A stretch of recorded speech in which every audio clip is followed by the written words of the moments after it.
Hi friends, ఒక sweet చేస్తున్నానండి. Sweet first పాలు వేసుకోవాలి. పాలు కొంచెం మరిగాక మనం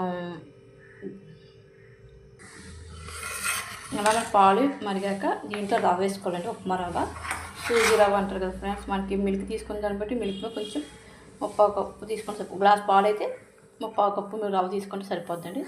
ఆ క్వాంటిటీ కొంచెం నెమ్మదిగా పాలు మిక్స్ అయ్యేలా కలుపుకోవడమే.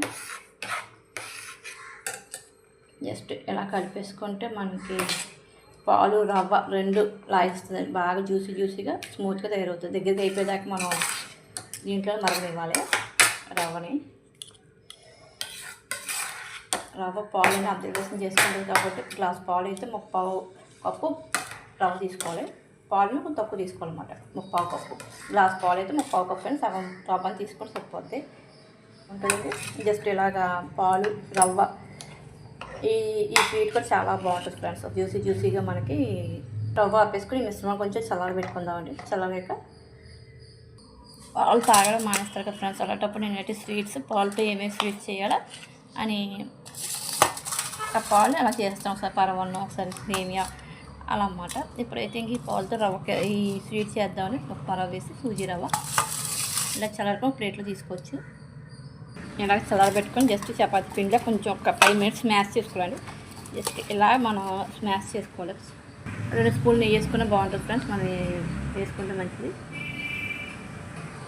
చూడండి ఫ్రెండ్స్, చిన్న ఇలా వండు తీసుకొని ఆ వండుని జస్ట్ ఇలాగండి ప్రెస్ చేసుకొని ఇలాగ మరీ పలసగా కాకుండా మరీ దట్టంగా కాకుండా దట్టంగా కాకుండా ఈ మామూలు చేసుకొని పక్కన పెట్టేసుకొని ఇంకా అంతే అండి. అన్నీ అంతే. జస్ట్ ఇలా మనం ఇలా చిన్న ముద్ద తీసుకొని ఇలా రౌండ్ చేసుకొని జస్ట్ బటన్ వేలుతో కాకపోయినా ఇలాగ జస్ట్ ప్రెస్ చేసుకున్నామంటే ఇలా పక్కన క్రాకర్స్ ఇలా వస్తే దాన్ని కొంచెం ఇలా సర్దేసుకుంటే మనం నీట్గా ఇలాగ అప్పం కింద ఇలా ఒకటి పక్కన పెట్టేసుకొని అలా చేసుకొని మనం లైన్లో పెట్టుకోండి.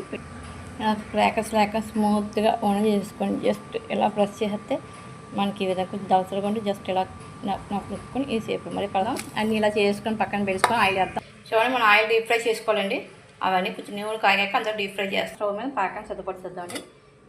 అంటే చూడండి, నేను రవ్వ అయితే 1/4 గ్లాస్ కాబట్టి నేను కూడా 1/4 గ్లాస్ రవ్వ, గ్లాస్ వాటర్ వేసాను. గులాబ్ జామ్ పాకంలో రావాలి ఫ్రెండ్స్. అందుకని ఒక గ్లాస్ వరకు గ్లాస్ వాటర్ వేసేసుకోవడమే. మనకి తీగ పాకం అట్లా రాకపోయినా పర్లేదు. జస్ట్ మనకి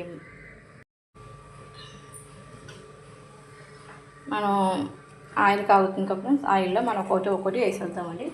మన ఈ అప్పాలు అయ్యే నెమ్మదిగా లైట్గా జ్యూసీగా ఫ్రై అవుతుంది. అదేవిధంగా మనం యాలక్కాయలు కూడా పొడి వేసుకొని పాకంలో వేసేసుకుని ఉంటే మంచి ఫ్లేవర్ కోసం పాకం అయితే తయారవుతుంది. చక్కగా బ్రౌన్ కలర్ వచ్చేదాకా మనం నెమ్మది స్లోగా ఫ్రై చేసుకోవాలండి ఆయిల్లో డీప్ ఫ్రై. చూడండి ఫ్రెండ్స్, మనం అన్నీ ఫ్రై చేసుకుని తీసేసి చూడండి ఫ్రెండ్స్, చక్కెర పంచదార పాకం మనకి అవుతుంది కదండి.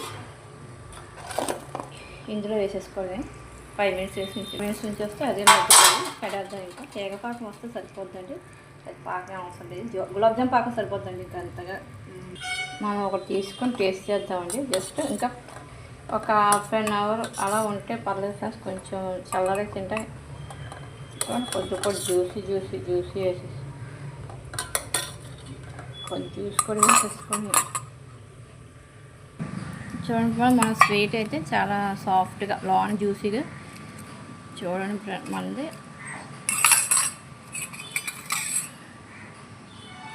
చూడండి సాఫ్ట్గా ఎలా వస్తుంది. పాలతో చేసిన స్వీట్ కాబట్టి రవ్వ పాలు ఫ్రై చేసుకునేలా గులాబ్ జామ్ సేమ్